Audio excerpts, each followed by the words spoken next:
Assalamualaikum warahmatullahi wabarakatuh. Sekali di udara, tetap di udara. Radio Republik Indonesia berperan penting dalam menyiarkan informasi berita, pendidikan, dan hiburan yang berkualitas kepada masyarakat. RRI memiliki tantangan besar agar program acara yang disajikan tetap disimak di tengah persaingan media berplatform digital.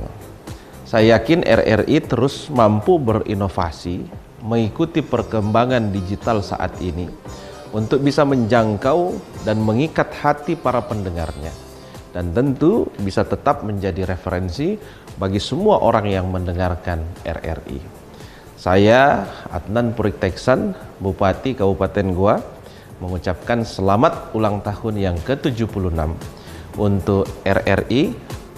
Semoga selalu mendapatkan tempat di hati seluruh pendengar yang ada di Kabupaten Goa dan di Sulawesi Selatan secara keseluruhan. Sekali di udara, tetap di udara. Assalamualaikum warahmatullahi wabarakatuh. Terima kasih.